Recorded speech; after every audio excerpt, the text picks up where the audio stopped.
Ferrari just dropped a data bomb in Bahrain, and every top team felt it. Not because they were fastest, but because of how they were fastest. 1 lap. 1 minute 34.273. 4/10 clear of the field. And nearly 200 meters gained on the straight before rivals even hit peak speed. 200 meters. That is not a small advantage. That is dominance. But here is the part that has engineers losing sleep. The SF26 did that while still showing energy clipping at the end of the straight. Which means this car is not even optimized yet. It is fast, unstable, aggressive, and possibly running an aerodynamic interpretation the FIA is already reviewing. So ask yourself this. What happens if Ferrari fixes the energy smoothing? What happens if the torque delivery becomes stable? What happens if the aero system is declared legal? You are not looking at a quick car. You are looking at a championship-level weapon. And that is why rival teams are not celebrating testing results. They are studying Ferrari data frame by frame. Because what happened on day 2 in Bahrain might not be a headline. It might be the first warning of a title fight nobody was ready for. Subscribe now. Because once we break down the real numbers behind that lap, you will understand why the paddock reaction was not excitement. It was fear. Let's slow this down. Because that 1 lap was not random. It was constructed, engineered, targeted. When Charles Leclerc crossed the line with a 1 minute 34.273, the paddock reaction was immediate. Not applause. Analysis. Every data department on the grid pulled the GPS traces within minutes. And Sector 1 is where everything exploded. The Ferrari was not just quick out of the final corner. It surged. The acceleration phase was violent. You could see the gap building before the straight was even halfway done. This was not slipstream. This was not track evolution. This was deployment strategy. Ferrari released electrical energy earlier and harder than anyone else. That early punch created a visual shock. But here is the critical detail. The SF26 reached its peak speed significantly earlier than Red Bull. Almost 200 meters earlier. And that means something very specific. Ferrari is front-loading its hybrid power. They are choosing to dominate the first half of the straight. Why does that matter? Because in modern Formula 1, track position is everything. If you win the first half of the straight, you control the braking zone. You dictate the fight. But that strategy comes at a price. After that explosive surge, the energy assistance begins to taper. Clipping appears before the breaking point. Which tells us the battery draw is aggressive. Extremely aggressive. Now imagine this over a full race distance. You cannot deploy like that lap after lap without consequences. You either lift and coast, or you reduce peak output. And if Ferrari is already this quick while burning energy like that, what happens when they refine the mapping? That is the question that worries rival teams. Because software can be optimized. Torque curves can be smoothed. Deployment profiles can be adjusted. And once that happens, the early straight dominance might remain, without the late straight weakness. That is terrifying. But there is another layer people are missing. This level of early deployment suggests supreme confidence in battery cooling and energy recovery systems. You do not release power that aggressively unless you believe you can recover it efficiently. So either Ferrari is gambling, or they have found something in hybrid recovery that others have not. And if it is the second option, the entire competitive order shifts. Because hybrid efficiency is the foundation of the new era. This is not just about being fastest on day 2. It is about revealing a ceiling higher than anyone expected. And when teams see potential like that, they do not relax. They react. Now we move to the long runs. Because this is where excitement turns into tension. Lewis Hamilton stepped into the car for the afternoon session. Heavy fuel. Higher temperatures. A proper race simulation approach. And almost immediately, the tone changed. The raw speed was still there. But the consistency was not. Out of slower corners, the torque delivery felt sharp. Almost too sharp. The rear tires had to absorb a sudden hit of power. And then, halfway down the straight, the push faded earlier than expected. That inconsistency is not small. It forces a driver to rethink braking points. Lap after lap. And when you are managing tires, battery, and fuel at the same time, that instability multiplies. Here is where things get uncomfortable for Ferrari. The hybrid system appears to be draining aggressively when deployed at full attack. That explains the Sector 1 explosion. But it also explains why energy clipping becomes visible at the end of longer stints. And in race trim, you cannot afford that pattern. You cannot afford to defend aggressively for 5 laps and then suddenly become vulnerable on the straight. Because Red Bull and McLaren will not hesitate. Now add another factor. The SF26 has a narrow aerodynamic operating window. When the ride height is perfect, the diffuser generates enormous downforce. The car feels planted. precise, fast. But when crosswinds hit, or when the car rides a curb aggressively, airflow can stall momentarily. Rear grip drops. And that is exactly the type of behavior that makes long runs unpredictable. This is not a slow car. It is a sensitive car.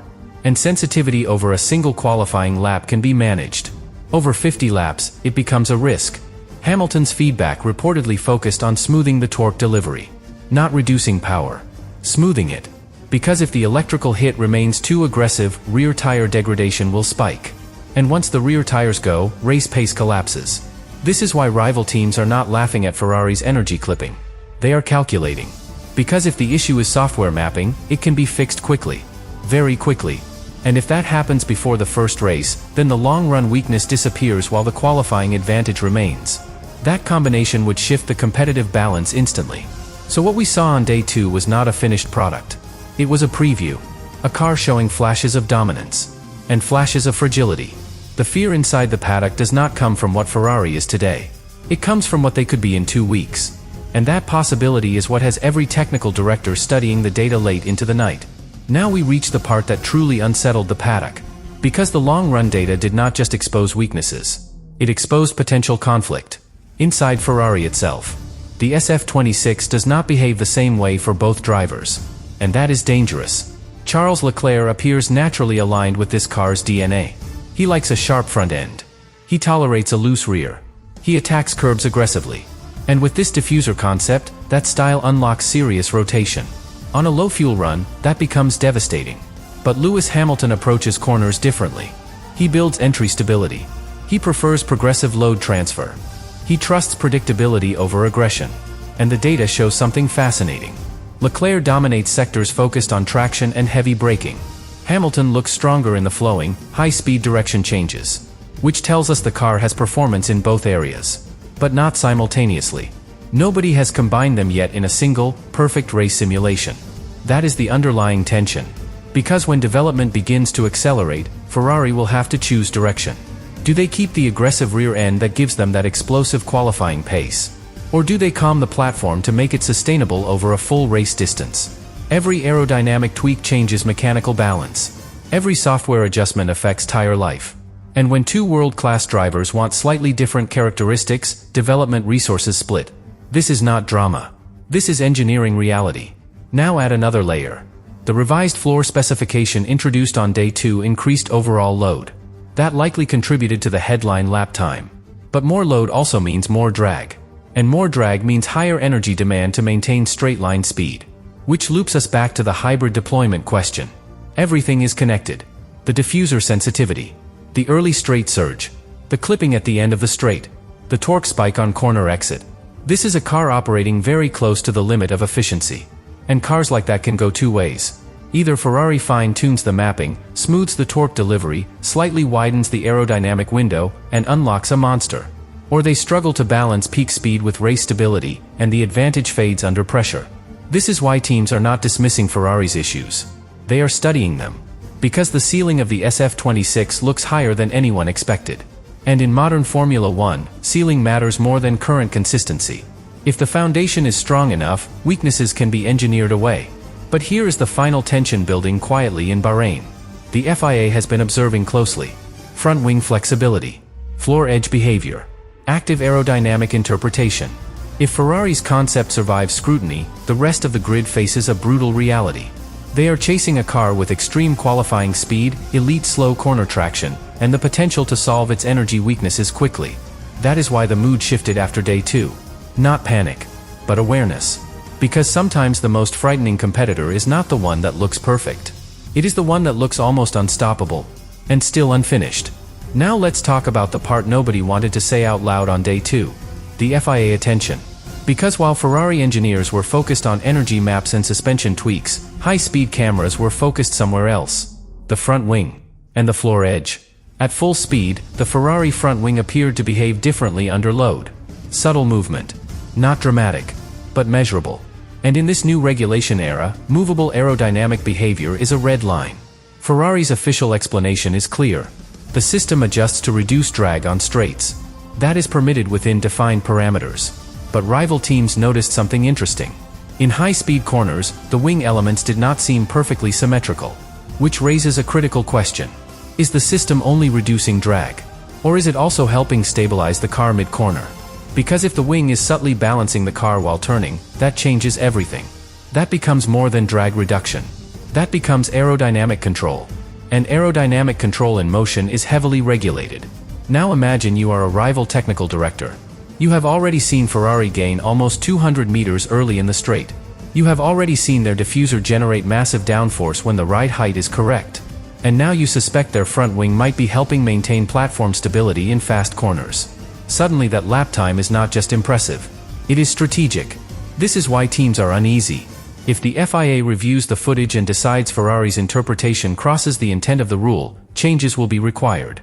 Software adjustments. Possibly mechanical constraints. And that would narrow the operating window even further.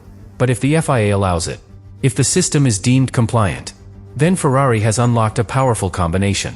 Explosive straight-line deployment, high downforce diffuser performance, and dynamic front-end stability at speed. That trio would make the SF26 incredibly difficult to beat on qualifying day. And remember something crucial. Qualifying defines track position. Track position defines race strategy. Race strategy defines championships. This is not about one quick test session. It is about architecture. Ferrari appears to have built a concept with an extremely high performance ceiling. Yes, it is sensitive. Yes, it consumes energy aggressively. Yes, it demands precision from the driver. But cars with high ceilings win titles once refined. And that is what has the grid watching carefully. Because if Ferrari smooths the torque delivery, if they widen the aerodynamic window just slightly, if the FIA signs off on the front wing interpretation, then what we saw on day 2 will not be remembered as a surprise. It will be remembered as the moment the championship threat revealed itself. And the most unsettling part,